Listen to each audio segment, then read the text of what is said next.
This is definitely meant to be a conversation, not a lecture. And since it's a small class, there's plenty of time to ask questions or give examples or try to figure that out. Just some basic goals. We want you to learn to really recognize the signs that somebody is in distress or escalating up, because we really know from research that early intervention and prevention can actually make a difference, really makes a difference. Definitely some tips on how to respond and referral sources. So bystander. What's a bystander? Does anybody recognize this picture? Kitty Genovese from New York City. Reach back, way back to Psych 101. Essentially, she was stabbed to death in New York City. Good morning. And a whole host of people witnessed it from on the street, from apartment buildings. She was screaming for help and all, and nobody went to her aid. And so that's where psychology came up with this term bystander, where you're witnessing something, but it's pretty passive. And then, so sort of what we're talking about here. So by extension, what's an active bystander? Someone that does get involved? Nice. Yeah, somebody that gets involved. Right. So I'm sure you've probably heard of the campaigns that initially came out of New York City post 9/11 around see something, say something. And it really, even though it started with, if you see an unattended backpack on the subway, say something, do something, tell somebody. So it's not necessarily now that we're looking for exploding backpacks as much as really looking out for each other to the extent that you're comfortable. There's no obligation, but certainly there is opportunity. This is Kevin Hines. He's one of the few people who jumped off the Golden Gate Bridge with the intention of dying by suicide, who actually survived the jump. And he is a speaker, and he talks about his story of walking across the pedestrian part of the bridge, being clearly distraught and upset. And his thinking was, if even one person engages me in some way, then I'm not going to jump off the bridge. And essentially this whole long walk with him clearly distraught, nobody asked to speak to him. And so his message is around this active bystander. Like, you really never know when you can intervene with someone, but it is worth paying attention to. Following here, bystander. Active bystander. So sometimes trainings like this are called active bystander training, and there's all sorts of iterations of it. It can be around workplace violence. It can certainly be around sexual assault or domestic violence or substance abuse. That messaging of let's try to look out for our community. As we start talking about the specific areas that you might recognize people in distress, whether it's coworkers or family members or people from other groups, and we have to come up with some language to describe this continuum of behaviors. And we really do focus on behaviors as much as possible. So even though these categories use different words and different definitions, ultimately it's a pathway that people move along in some way or another. So just know they're somewhat arbitrary lines. And we're happy to send out this PowerPoint to anybody if you'd like, if that helps with note-taking. So we want to start with the most basic thing that all of us experience. Probably at least one of these, if not more, if not now, maybe over your lifetime. And depending on the level, quality and quantity of coping strategies, some people can ride out some of these things differently, not necessarily better, but in a way that might lead towards resilience more. Whereas if you have multiple one of these, and especially a lack of social support, then it can get very overwhelming. And people's distress can look different. And that's what we're going to talk about. Can you think of any other triggers or just life stressors that either you've encountered or you're aware of? Well, I would just add the disaster, Uh-huh. Local disasters. Absolutely, right. local disasters. And do we call it a natural disaster? Well, most people would, but I've actually heard people say, you know, this was not a natural disaster. There was a human role in this, which takes us down a different pathway. And being evacuated may be different from not being evacuated, which, you know, losing property may be different from not losing property, but we're all impacted. Absolutely. Thank you for saying that. And if it's your first forest fire or wildfire, that's one thing. If you've been here for multiple ones, that has a different impact in terms of triggers. And I would add to that, too, the constant social media input of worldwide tragedy. So there's another shooting, another bombing, another act of terrorism, mass murder, on a weekly, daily basis sometimes. And more, you know, we're seeing that people are sharing and expressing that is causing them distress. Yeah. Or media, I mean, just watching the news. Sure. Typically, it's half the time it's bad stuff, and the other half it's not even like there's shootings that aren't even on the news. Right. You know? So it's social media, but it's more mainstream media as well, where we get exposed over and over and over to these images and concerns, and it's not necessarily being balanced with things that are life-giving and sustaining. And how do we navigate all that? So as we go into a discussion about the continuum, we want to highlight a couple of points at the beginning that you'll maybe hear us reiterate, which is that the field of threat assessment and threat management has come a very long way in the past several decades. There's now really solid research on things that are correlated or causal to incidents of mass violence or just interpersonal violence in general. But no matter how evolved the field is, no matter how much we understand about the brain, it will just be impossible to predict and prevent every act of mass violence or violence. So we do our best with things like this, but we have to be realistic as well. And you've already heard me say we look at behaviors. There's not, from extensive research, not a specific demographic. It's not a 19-year-old white male who's never had a relationship. Does that fit? Sure. But that does not generalize. What we look at are behaviors. And part of it are, I should say, specific factors. Part of it are developmental factors, what you come into the world with. Genetically, your home environment, your financial, social environment. That certainly influences what's going on. Things that are historical we can't change. But then what are the behaviors going on now that contribute to incidents of violence? People engaging in unhealthy coping over healthy coping. People who are isolated versus people who have social support. So we're just trying to look at those things, the historical variables that make up a vulnerability and the current more dynamic variables that help us in any way predict. So does that make sense? How we're trying to put this all together in a behavioral profile. And even though, to your point around media and social media, the majority of incidents of mass violence get that publicity, but not necessarily every other incident of domestic violence, sexual assault, all these other things. And really, when it comes to workplace violence, it is not the mass murder that claims the greatest number of lives.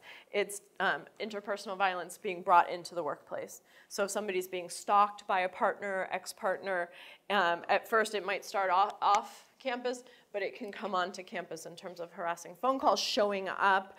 And this is where not only the target can be injured or killed, but then there's collateral. Right? The person didn't come in to kill as many people as possible, like incidents of mass violence, but a targeted violence where there's collateral. Does that make sense? So we need to keep that in mind too, because of how much media distorts it in some ways. This is a model that has been developed over the past decade and is really widely accepted as a documented pattern of escalating behavior. And one of the things that we always come back to highlighting is the grievance and how that can kick something off. So think about in your life, if you've ever felt like somebody's kind of done you wrong in some way, they didn't pay you back for money they owed you, they didn't agree to engage in kind of a service, some sort of service that they said they would, somebody is disrespectful to you at work. Think of the things you've maybe held on to a little while. The majority of people who have a grievance of some kind, which are largely legitimate, will find pro-social ways to express that grievance and get that need met, that concern met. And it's, even if we end up frustrated and unresolved, there's still very adaptive ways that the majority of people cope with that. However, some people's grievance, reality, based or not, the grievance can start to take on a life of its own if people feel like nobody's addressing it and there's no other way to handle the grievance other than to take matters into your own hands. So that relationship with a grievance, the thinking about the grievance, and it may be that I'm done wrong, it may be that my partner's done wrong and I'm getting retribution or vindication. And so that can then tip off. Violent ideation is I start thinking about violence as a way to resolve my problem. Now, I don't know about you, but I've had an occasional violent thought towards people who are not on my good side, right? That, just like fleeting thoughts of suicide, are very common. The old road rage, if I just, So we can go there, but most people, it quickly dissipates, right?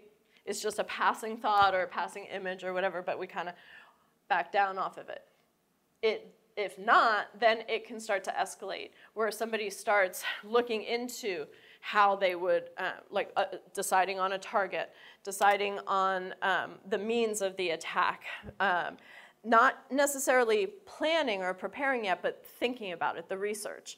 You've seen in psychological autopsies where they go back and they read manifestos and email correspondence and all of that, and they find quite a bit of research and planning. And then the pre-attack preparation can be acquiring weapons. And weapons can be firearms, they can be a car, they can be a knife, they can, poison, there's all sorts of ways. And then the probing and breaches is testing out the security around the target that I've selected. So is this a place that is a soft target with lots of easy access? Is that what soft target is, right? Not a lot of security, not a lot of protection of the space.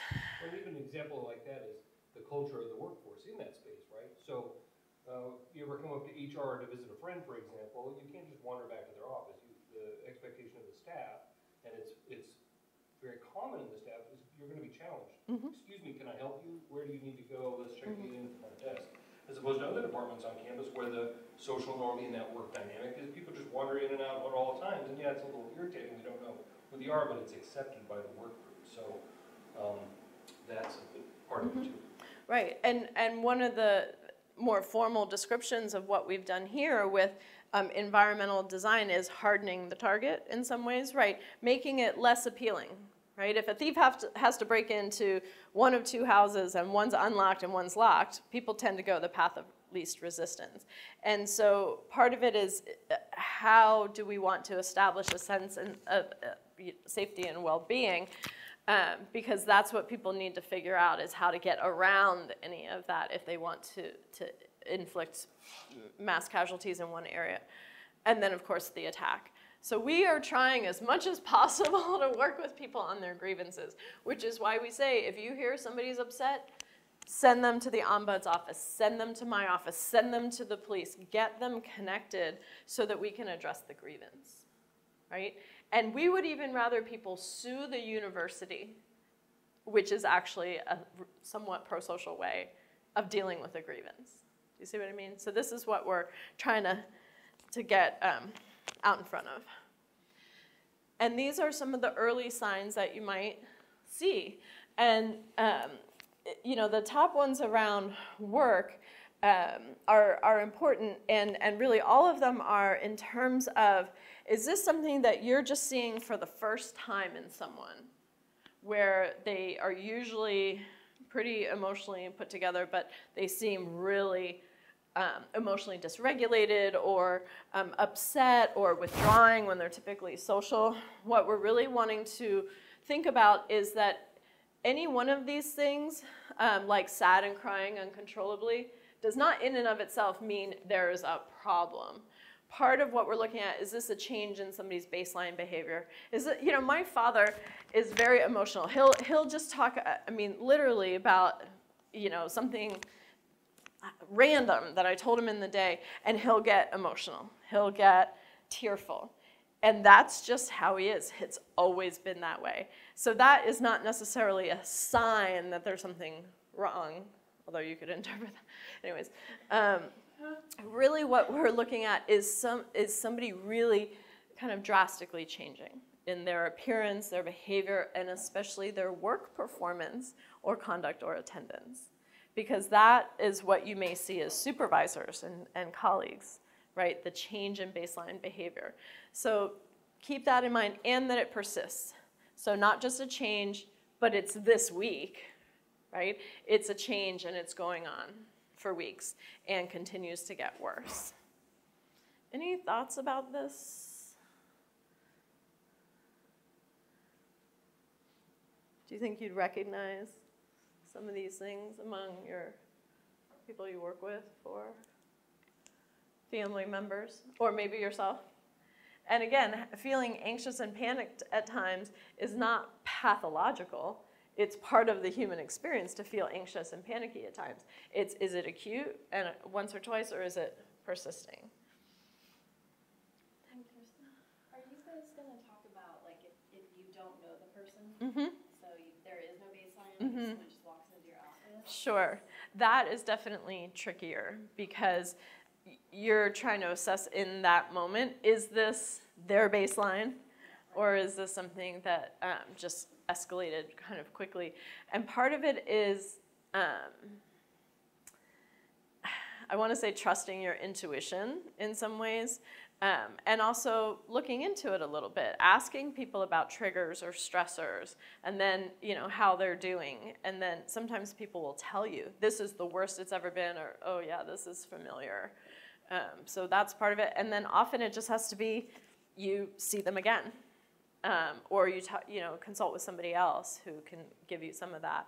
And part of it is that safety net of, if I'm concerned about a person in an individual meeting, what do I do with that information? And a lot of, we can guarantee privacy, but we can't guarantee confidentiality. So if somebody is really distraught, we're also in a position to make referrals and all. And you don't even necessarily need to figure out whether it's something that's been ongoing or something acute, because either way, you'd potentially make the referral. Does that kind of address your That's question? why we started with the key point that the see something, say something is so important. Because just because your experience with that person is a single encounter, perhaps, they're tied into the university somewhere, they go to class on a regular basis, or they work in a department, so other people will have that baseline reference that may be able to lend insight to. It's a team sport for sure. Mm-hmm. What about the student years ago who killed all those people, and police were sent to his place, and weapons that were Mm-hmm. in his possession, and that still nothing was done? How do you Mm-hmm. monitor, and what can police or anybody do for somebody even if they're in that Yeah. state? I think that's the million-dollar question. How do we predict and prevent incidents of mass violence when in retrospect we can see all these signs? And why didn't police do this, or, Being mental aware health is do that? one thing, but actually acting on it, unless they are in the act and someone's watching them all the time, there's really nothing anybody can do. Well, we do as much prevention, early intervention as we can, and then we deal with the catastrophe that happens when we can't. Do you want to comment at all? And to that point too, so the ones that you hear reported in the media and see in the media get all the way to the top of that. But the reality is hundreds and thousands of these across the nation, across the world, get interrupted somewhere along that point and never occur. It doesn't make the news though, because there's nothing sex, drugs, or rock and roll in it to sell media ad space, right? So really this is kind of the good news part of the whole scenario, because by the time it comes to that highest point of the attack, that's actually where we're the least able, we're just responding to a tragedy. All this is setting us all up cumulatively as a group and as a community, can be preventative. And that's where the good work always gets done. It just takes a little knowledge, which you're getting today, and then permission to follow up with stuff and say, hey, I'm not really sure about this. And I know it's frustrating when we hear, well, there was a welfare check and nobody did anything, right?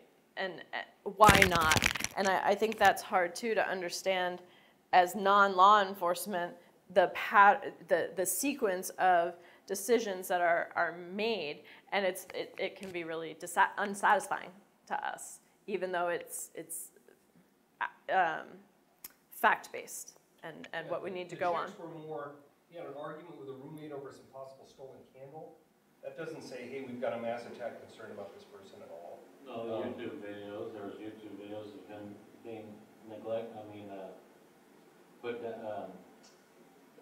trying to pick up on girls, and it didn't happen, and so he was very upset about it. I mean, I'm just saying, regardless of all the signs and the intervention, is a lot of times there's, what can we do to prevent, all those things? I mean, reporting it, there's only so much people can do unless it actually happens.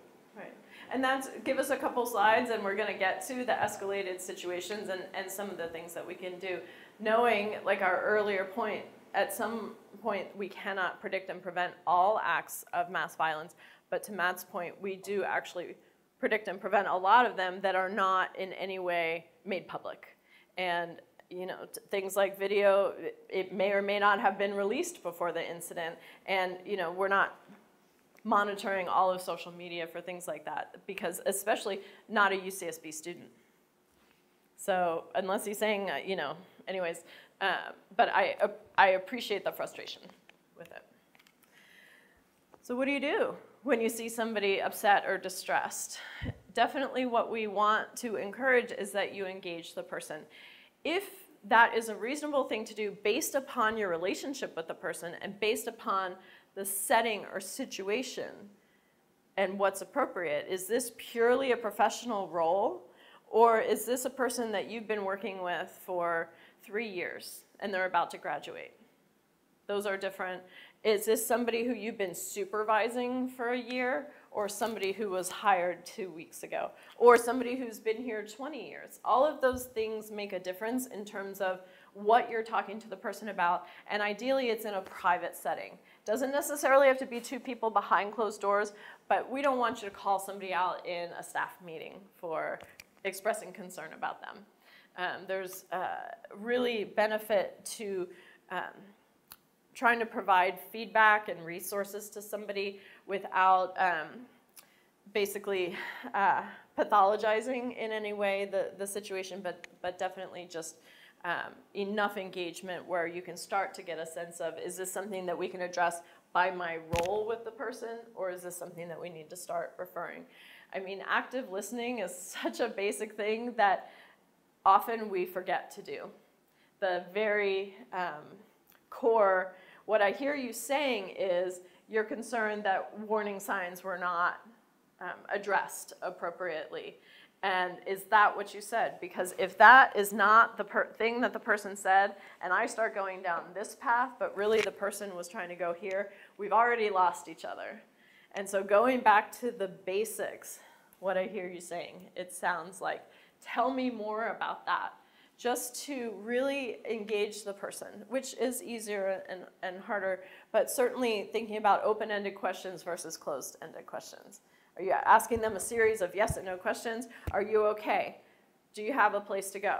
Do you, are you, is work going okay? You're soliciting one-word responses, as opposed to, can you tell me more about what's going on with your supervisor? Can you tell me more about how your financial aid disruption is impacting your housing situation? Do you see what I mean? Get people to just talk a little bit more to the best of your ability, and then certainly empathizing.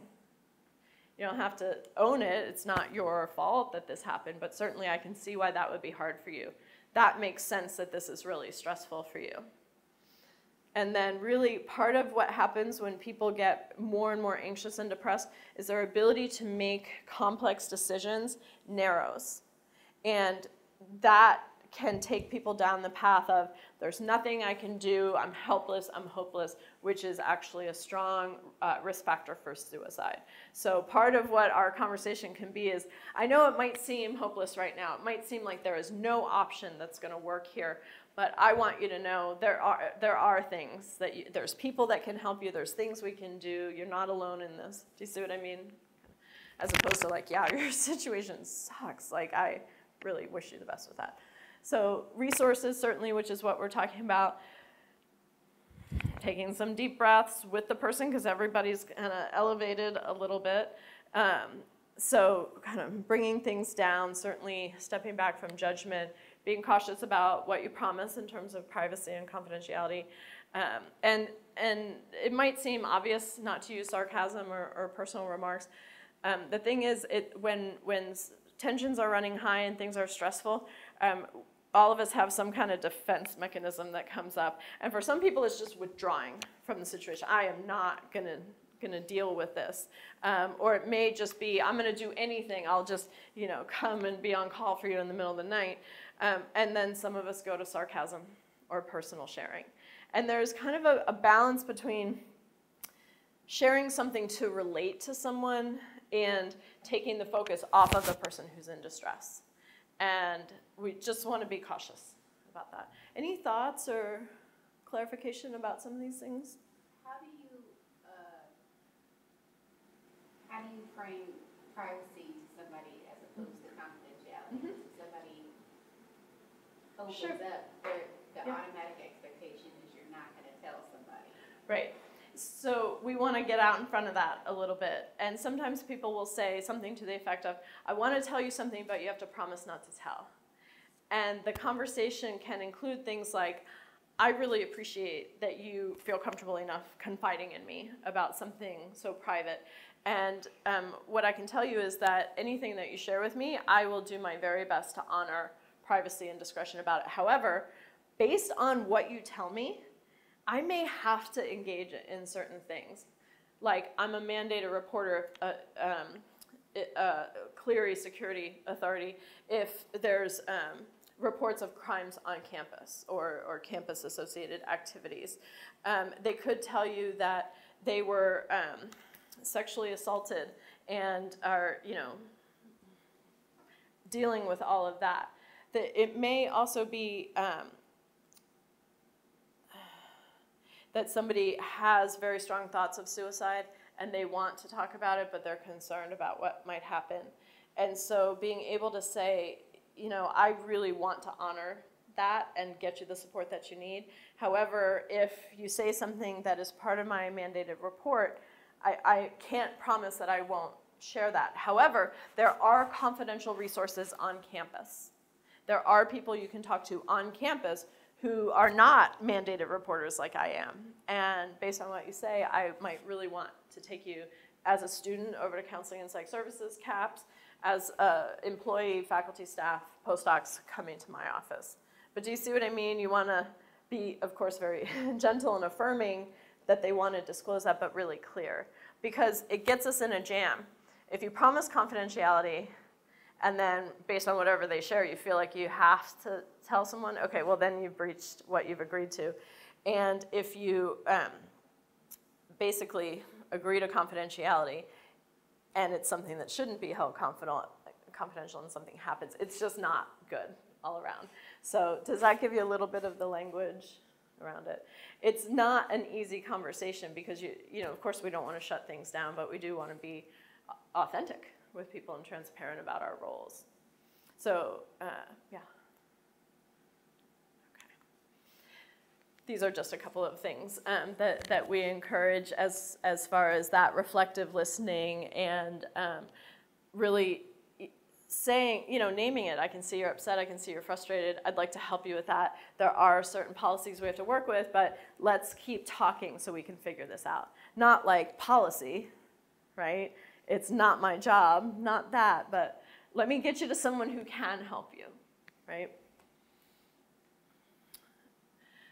Certainly when you're making a referral, whether it's to mental health services or Ombud's office or to get some services in the community, part of it is really being clear about what your role is with this person and what is sort of in your purview of your work and your competency and all. Because if, let's say, you were kind of in your role with the person, professional to student within your scope, and something goes sideways with that student, it's much easier to essentially defend you and your decisions if they're based upon your role and your scope and your competency. Does that make sense? And so, whereas if, let's say I'm in financial aid and I'm working with a student on that, and really that person is upset and they're saying they want to confide in you and all, and you go into it solo. I mean, certainly we have different levels of closeness, but to go into something like that just by yourself, that can cause some problems, because it's easy to lose that line, to blur between professional and overstepping there. So it's always good to consult, talk to your supervisor about it. You want to be direct. And then we are doing so much to try and address stigma associated with mental health services and accessing services, because there still is definitely the sense out there that only crazy people go to therapy. I'm not crazy, I'm not weak. Somebody else needs it more, they're not helpful. So part of it is we want to address, if you're making the referral, to not only just make it in, good luck, but to also engage how likely do you think you are to go to this? And they could be like, well, if you walk me over there now, I'll go now. Okay, we want you to walk the person over, get the person over. And if there's some of this pushback around, that's not for me, and you feel strongly that the person needs resources, to maybe see if it's coming from stigma in any way. Not that it's your job to explore that or diagnose or figure any of that out, but if you're trying to make the referral, we want to look at barriers to people actually following up on the referrals. And certainly knowing the resources to help them, and to know how to describe what they can expect. So if you're working with a colleague and you're concerned about them based on some of the behaviors and things that we were talking about earlier, it will be easier for the person to take the next steps if they're not concerned about kind of the image in their mind. I mean, some people's image of mental health services are one flew over the cuckoo's nest, where as soon as you walk in the door, you get hospitalized and strapped down, and we just don't want people to hold on to that. And so any information that you can give them, for example, there's multiple ways you can access counseling services on campus. And for us, for staff, that service is in human resources. It's the Employee Assistance Program. Have you ever heard of it? Okay, well, here's what you could expect. You'll call or we'll walk over there, and the person at the front desk, Taylor, who's awesome, she will get you an appointment. And based on how urgent it is, it'll be same day, within a day or two, or a week or two, depending on schedules. And from there, you'll meet with them. They will tell you how confidential that is, and then they'll talk to you about what's going on. And they'll talk to you about your options, and they'll help you come up with a plan that is beyond what I can help you with. Here's what I can help you with. I want to keep helping you with this, but does that make sense of being able to describe to them what to expect? Do you think you could kind of, and it's the exact same for students. You just insert counseling and psych services.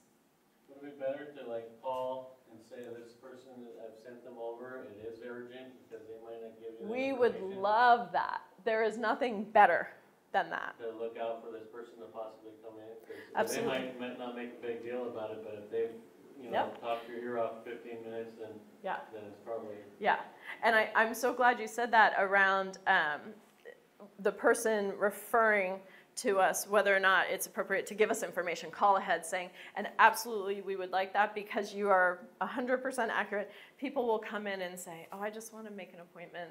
Taylor will try to engage. No, it's fine. 2 weeks, fine. Whereas if we knew that, Taylor would know to, and we can always call the person back and say, We had a cancellation. We want you to come in sooner. But that helps us. That's casting that wider safety net that we've been talking about. Yeah? Okay. So now we're going up a little bit. And these are the behaviors that start to be more concerning, more disruptive. And one of the things we want to highlight here is that there's different reasons that people could engage in verbal aggression, noncompliance, and inability to communicate clearly. So think about if you ever go to a football game, baseball game, there's lots of yelling, being excessively loud, maybe had a few drinks, not complying with the guy behind you to stop throwing peanuts, right? Not, at some point, not communicating as clearly as maybe when you're sober. So do you see how intoxication and context could account for some of it? Not necessarily a problem in the workplace, but behavior. The same behavior could be related to somebody who has a developmental disability, such as being on the autism spectrum. We used to refer to high-functioning adults as Asperger's, but now it's all on the spectrum. And oftentimes, individuals on the spectrum are very intelligent. They have the ability to kind of focus so much on something that they can get really deep into a topic or something that they're strong at, like math. Where the limitations are more is in interpersonal situations, having a much more difficult, in general, time reading interpersonal situations, reading eye contact, body language, kind of interpret things more concretely. And what can go with that, because it can be very frustrating when there's a mismatch, because they know something's wrong, but they don't necessarily know what it is or how to modify without some help, and then can get overstimulated and overwhelmed. In a situation that maybe other people would feel irritated, but it doesn't escalate, it can, people can kind of have a meltdown, and it can look like some of this. Yelling, non-compliance, losing clear communication. Not because of substance abuse, not because they're a psychopath, but because there's some disability. Does that make sense? So we're going to want to respond to that differently from the drunk person, right? And then another kind of reason this kind of behavior could manifest is when somebody truly has an antisocial personality disorder or psychopath. And I won't go into the details of the difference, but it can really be like bullying behavior, to get loud and get non-compliant, right? And can be intimidating in a workplace, in which case we would want to address that behavior differently. Does that make sense? Now, having a disability does not mean you're not responsible for aggressive behavior or outbursts, but we might be much more inclined to make sure that person is set up with disability accommodations in the workplace, reasonable, and then handle the other differently. Does that make sense? Okay, so some of these things also, loss of contact with reality, when people are tripping on acid, they're seeing and hearing things potentially. But what we're really looking at here is people who are maybe starting to have some psychotic process, which can include delusions or fixed beliefs that are not shared, usually auditory hallucinations, things like that. And the behavior can be disruptive. And it can be concerning because people don't appear okay in some ways. Certainly stalking, we've mentioned that, and there's ways to find out about that. Suicidal thoughts and attempts. This is where we're talking about starting to have a more difficult conversation with somebody with regard to asking them about suicide. And it can be very uncomfortable and something a lot of people avoid in general. And then the role of drugs and alcohol, which you may or may not recognize. If somebody comes to work and they're smelling of alcohol, that's one thing. But if they're quite high functioning and you don't see any other signs, there still could be some impact. So do you see how we're starting to escalate a little bit here? Lots of ways to explain this. So let me emphasize this piece around psychosis, because I think it's really important that the majority of people with mental illness are not violent. right? Majority of people with mental illness are not violent. The majority of people who engage in violence are not mentally ill. But there is a portion that's an overlap between mental illness and violence. And it more often than not has to do with psychosis and paranoid psychosis. So, for example, if I believe that the CIA is pumping poisonous gas through the vents, and have been personally chosen by God to save everybody from that, and I know from my messages from God that Matt actually is responsible. He's the CIA operative, he's been inserted here, and he is actually controlling the gas. And so what's the only reasonable thing for me to do? Take out Matt, right? So if we step back from it, none of you would see that connection because it's happening internally. But that is a really small portion of where mental health, mental illness intersects. Does that make sense? So, but I think I just can't emphasize it enough. The majority of people who are mentally ill are not violent. And the majority of people who are violent are not mentally ill. Do you think you can remember that point from today? I could repeat it. Okay. Again, these situations can be stressful and anxiety producing. And so in order to be most helpful and effective, it's really important for you to kind of downregulate and settle yourself so that you can be a calm presence for them and you can kind of take a deep breath together. And this one, it may be easier or harder for some of you. I'm from Baltimore, so speaking fast and in a certain kind of dialect was the way that you spoke and communicated. I have since found out, living in California, that's not the same dialect and the same pace and prosody, all of that. So all of us need to just slow down a little bit with it, because when people are distraught, they're the reptilian parts of our brain, the fight or flight response, that's what is maybe going on, and not necessarily engaging the frontal cortex of our brains, which is what is involved in planning and organization and problem solving. And so in order to support the person in integrating the reptilian response with a more cognitive response is to really just slow down with them. Make sure you're talking about the same thing, right? Make sure they know they're not alone. So, and taking some deep breaths with that can help. And certainly the physical boundaries, we are never asking you to do anything that puts you in any kind of safety risk, jeopardy for harm. That is not your job. That's not why you're here. So even though we're talking about active bystander, it's within reason. It's within what you feel safe with. And we all have different thresholds for that.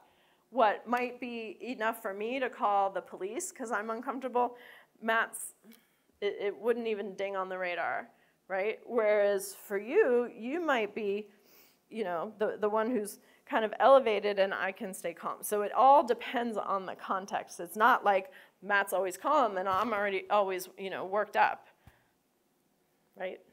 You get worked up sometimes, but just different.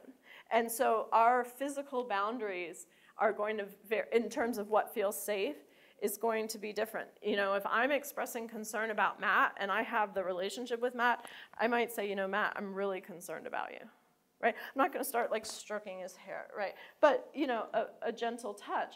But if you don't really know the person, that's not going to be as indicated, and you might wanna keep more space. But that's only your intuition can tell you that. And you're not in this alone. Tell someone that you are handling a really complex situation or a high-risk situation. Supervisor, coworkers, because we don't want you locked in a room alone with somebody. And then we're going up the ramp here. And these are behaviors that in some ways are more observable and indicate higher levels of distress, as you can imagine. So self-destructive behavior can be anything from cutting or burning yourself, hitting your head against the wall, destructive substance abuse, high-risk sexual behavior, gambling away fortunes. There's lots of ways people can self-destruct, but sometimes they're more observable than others. Certainly if anybody's saying, I feel depressed, and sometimes people might not use the word depressed. I'm really sad. I'm in such a rut, I can't get out of it. Right? Think about all the ways you could describe not feeling well. So it's not just ding, ding, ding, depression, but certainly if people are using that language, okay, let's pay attention to that. So the thing with weapons and violence as a way to solve problems, so if I have a grievance and nobody's helping me with it, and I start thinking about weapons and violence as the only way to solve this problem, that's concerning. Matt's been a cop a very long time. So if he starts talking about weapons and violence as a way to solve problems, I'm going to give him the benefit of the doubt that he's probably talking about being on the law enforcement side, working with people who are using weapons and violence as a way to solve problems. I still might want to check it out, make sure it's not about him, but chances are, do you see what I mean? It's context. It's what are the multiple ways we can interpret behavior so that we can respond. The excessive hygiene concerns, this goes back to the change in baseline behavior. Is somebody always coming to work like they kind of smell like they were just working on their car, or like they haven't taken a bath in a week or two, or looking unkempt? And that's just how they roll. That's different from somebody who's usually fairly put together at work, at least doesn't smell, looks like clothes are pretty clean, right? I am actually going to be more concerned if I see Matt start coming to work unkempt. Now, if this is a one-time thing, I might not know. This is one of the things over time, change in baseline behavior.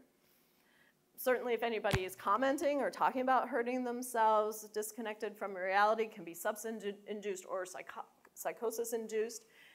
Certainly if anybody's threatening violence, right, or actually engaging in violence, or just explosive anger, we definitely want to pay attention to that. But I think this is where it could get frustrating, to your point, of what if we see that and we say something and nothing's done? That's the most maddening part of this. And that's where these huge gaps exist in our national safety net.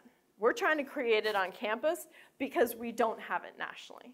So the best that we can do right now is at least educate our community and try to have people kind of see how we could play a role.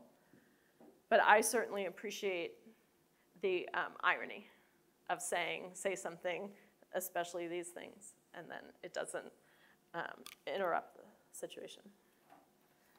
Any thoughts about these? Yeah. Is there a link between like hurting animals, for example? Mm-hmm. Mm-hmm. Absolutely. So there's this triad in psychiatric work of harming animals, fire setting, and bedwetting beyond the normative time.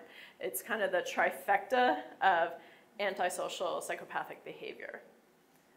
Very strongly predictive. Because it's about not having remorse for crimes, and not having empathy for people or animals, actually kind of getting off on it a little bit, in a way that most people would feel horrified by. It could be, stimulating in various ways. So yes, that's certainly, and that's when we start, remember I was saying like there's historical variables and then current. Those are historical variables, right? They did or did not torture animals. It's just a matter of, then degree. Or they did or did not actually get caught for setting fires. But they're not burning a house down. They're setting a trash can on fire. They're, you know what I mean? It's smaller things. And the bedwetting you might not know about either, but they are strong predictors. So that's when they get in our office, we're asking questions like that, especially if there's any kind of inclination. Okay. This is a newer concept. than some of this in terms of how we describe people who make threats and people who pose threats. So the howlers and the barkers, they're the ones that are loud. They are making threatening statements. They're concerning. They are upsetting to people. It's really noticeable. But they don't necessarily intend to act on their violence. They threaten, as opposed to hunters or biters who actually engage in violent behavior. They, by and large, do not howl. So the people who make a threat don't necessarily pose a threat, but the people who pose a threat have not necessarily made a threat. Does that make sense? And so with this knowledge, that helps us with our threat assessment and threat management decision, is getting information like this. We're also getting information on legal history. Have they been arrested or charged with anything? Do they have firearms? There are things that we're going to go through to try to discern this some. But this is just an important concept to know that these are the people who scare us. These are kind of the people we should be a little bit more afraid of, actually, right? We didn't see the perpetrator of the Isla Vista massacre necessarily making direct threats. In retrospect, we can say, oh, now we've read the video, or watched the videos, now we've read the manifesto. But he was not, do you see what I mean? He wasn't on social media with a picture of a gun and things like that. So we just need to work with this concept. Does that make sense? Okay, so what can you do? Again, take a deep breath. Don't panic in situations like this, as hard as it might be to just not panic. It's important that you kind of maintain. And then a few more things with escalating situations. And this is a hard part of a conversation, is, are you having any thoughts of killing yourself? Are you having thoughts of suicide? That can be a hard question to ask someone. Has anybody been in that situation or know of someone that had to, yeah. It's a hard conversation to have, right? Everybody would just as soon avoid it. And part of it is that we have this thought sometimes, if I ask the person about suicide, it's going to make them do it. What if I plant the idea in their head? So I can guarantee you from research that asking about suicide does not then cause someone to die by suicide. That's just not. It may be that there's a correlation. You happen to ask the person about suicide and they happen to kill themselves, but it's not causal. And the same thing of, I'll put it in their mind, or I'll cause them to act to do it, also with plans of hurting others. Maybe they weren't thinking of that. Maybe they were just going to kill themselves, but now. So we are not asking you to do a diagnostic interview, but it is part of a conversation that can help you figure out how urgent it is to have someone come and be seen. Certainly, safety is first. Physical safety is first, over and over 100 times. And there's something in between, right, where developing an ongoing response with a supervisor, not meeting with the person alone. This is a place where my office can come in for consultation. Not necessarily into the room, but you can call us, you can come here, and we'll talk with you about the situation. We'll come up with a script for you to follow generally. We will talk to you about figuring out how to respond if this is the outcome, or this is the outcome, or this is the outcome. And do you see what I mean? You don't have to figure all this out on your own. Give us a call.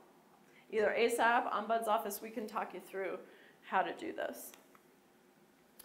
And again, here's just some words. It's not that you have to commit these to memory, but the idea is we're trying to name our boundaries and name where we're coming from.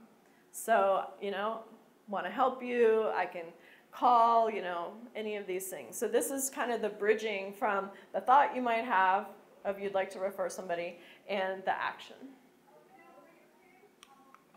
Okay, so now it's my services. Any other thoughts about, are these things you could hear yourself saying in your own voice? You know if there's been studies done, is it the people who do commit suicide, is it primarily done in the privacy of their own home, or do they want a viewing of it, or, and without knowing the repercussions of how many people it's going to affect? It kind of seems like they're not thinking about other people who jump off a building into an area where there's a lot of people, or, Right. or do they choose to do it in their home, you know, where they Yeah. gun or something? Sure. So do people engage in suicidal behavior privately, or is it more public? I think it's everything in between. People from want to make sure that their bodies aren't found far in the wilderness, to people, right, who jump off right here in the middle of the day.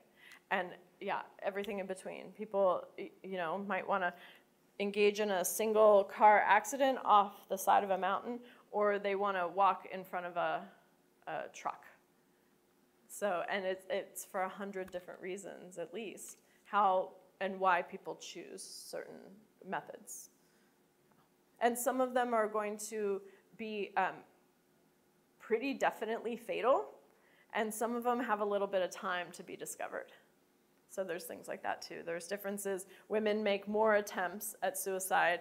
Men complete suicide more often because of the lethality that men tend to choose.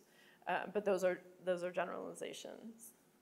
Yeah. What I would add to the conversation piece, I've had the opportunity on many occasions to have that question, and it is hard to ask. Are you thinking about hurting yourself? Are you thinking about killing yourself? And in every instance, they were surprisingly frank about it. Yes, I am, as a matter of fact. Because for them, it's not a taboo. It's not. This is a decision they spend a lot of time thinking about.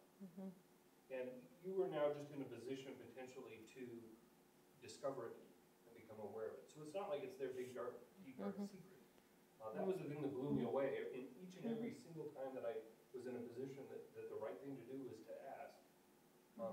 As scared as I was, and as built up in the conversation as I thought it was going to be, it was a non-issue. Oh, sure. Can you tell me, you know, do you have a plan? Oh, yeah. Would you share your plan with me? Yep, I'm going to do that. Well, last time I was going to do this, but this time I think I'm going to do this. It is some relief to people at times to have it be named and acknowledged. Because a lot of times what's contributing to thoughts of death by suicide is feeling invisible, unseen, unvalued, and so to have someone ask the question can express concern in a way that maybe people haven't received. Now, to be clear, that's not my conversation opener. If we run into each other, you know, in a social situation later, I'm not going to come up and start with that. But, you know, in context, it was very much obviously the next evolution of our conversation, and it wasn't as bad as I would have. But we never want to say it's easy.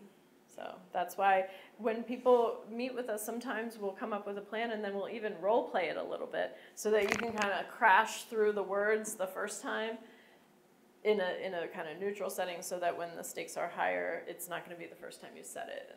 And also, this is just a little bit more about my office. Please pick up, actually Brian's going to give you a postcard and a magnet unless you already have one, because having our materials around can also be helpful when you have that conversation. You don't have to remember all this. You know, here, let me give you this with the contact information. Or, and a lot of what these referrals are in the counseling consultation area. We do short-term counseling. All of our services are covered by being an employee here. It's considered a benefit. We don't involve insurance. There's no co-pays, things like that.